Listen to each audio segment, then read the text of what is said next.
Welcome to lesson 04-4, incrementing variables. In this one, we're going to work through incrementing variables to improve our designs and kind of see how we can actually do that. So, we're going to go ahead and pause this video and run the Scratch code and find out the different results that you're going to get for each and every one of these. You should get they're interesting kind of systems. There are ones that are definitely better. However, whenever you do this, you should get the same answer.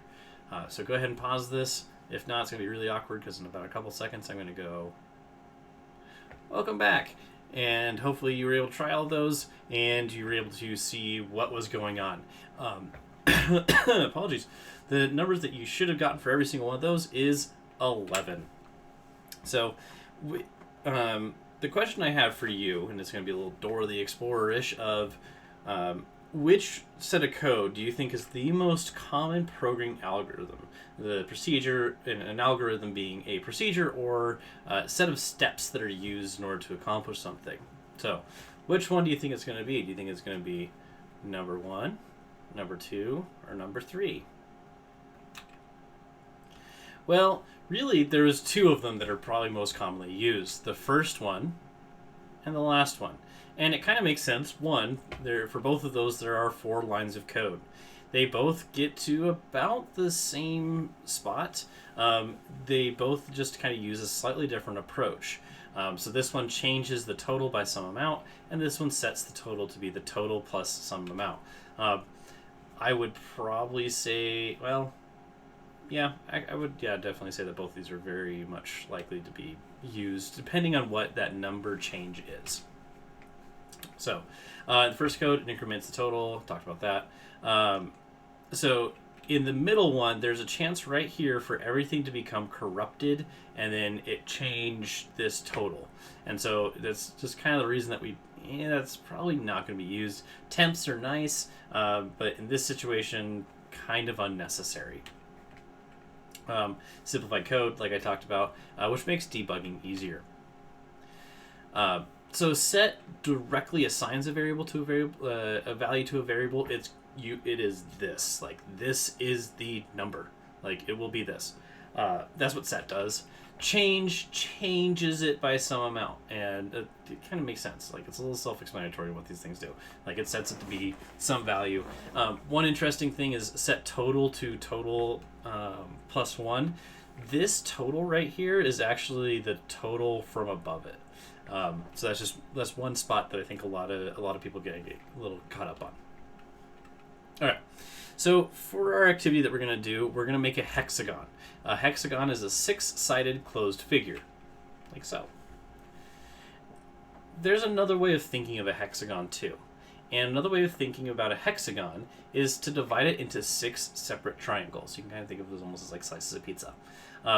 And if you took this in geometry, if you did like hexagons geometry, you probably use this triangle method in order to find the area of the hexagon.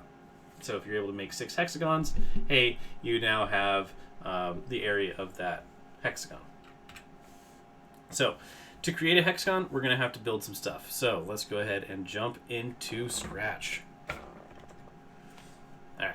So let's go build ourselves some blocks. So go make a block. The first one's going to be called triangle. And let's do an input of tri-side. Triangle side, yeah, okay. So we got that one. Let's make another one called hexagon. And it's going to use hex side because that's going to be how big it is. So, talked about it just real briefly. Is if we think of 6 triangles, that makes a hexagon. So I can actually go so far as to say, okay, I don't even have anything built yet, but I can make 6 triangles. And if I just did this, it just draws 6 triangles in the same spot. So I want to rotate it. Oops, motion operators. Rotate it. Let's see, 360, that's a whole circle, divided by 6 is 60. So I want to rotate 60 degrees, and I want to take hex side and make that a part of triangle. All right, let's do the triangle. A triangle, I know, is 3 sides. And in order to draw a triangle, I have to move. I'm going to take this tri-side, drop it right in there. And I know from my prior events of this, if I do negative 120, it's going to work. I could also just do 120. That's also going to work. So however you like to think about it. Now, if I push the play button, this little green flag, is anything going to happen? The answer is no. The reason why, we built this, but we never told Scratch to do it. And so that's totally fine. Let's go ahead and jump back to our slideshows. Hopefully that's showing. Did you do that? Yep, did that. All right, so let's go ahead and go set up our initialization. So, as we're used to, we're gonna go make this. So, when the green flag is clicked, we're gonna go to 0, 0, and I'm looking at Scratch right here, and it looks like I got double clicked on a turn. So I'm gonna go ahead and put in a point and direction in here. Go to my bacon strips, grab a pen, erase all, put my pen down, and set my pen color. Oh, why should I do that? Now, this is all initialization stuff, so I'm going to go to my blocks and make a block called initialization. Okay, so define initialization. This is the definition of initialization right there. So I'm going to go and put initialization. Sorry about that. Okay, let's go ahead and let's see here. Let's make the hexagon. Let's just make sure it's drawing. Let's make the hexagon 60 big. And come on, work. Yeah, Scratch is kind of the way. We'll figure that out.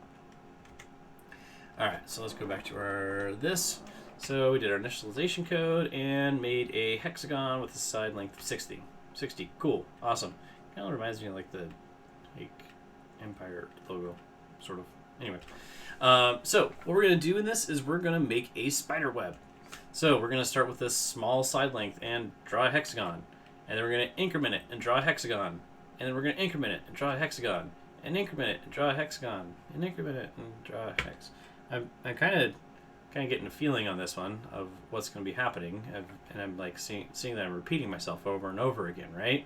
So I'm kind of like immediately thinking like, maybe a loop, like something like that might help with this. And so what we're going to do is we're going to continue that until we have a nice spider web. All right, so this one specifically is going to draw a 2-level spider web. Let's do this one in person.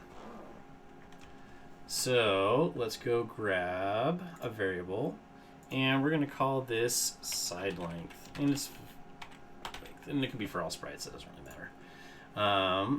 So right under here, let's set our side length. We'll start it off at 0.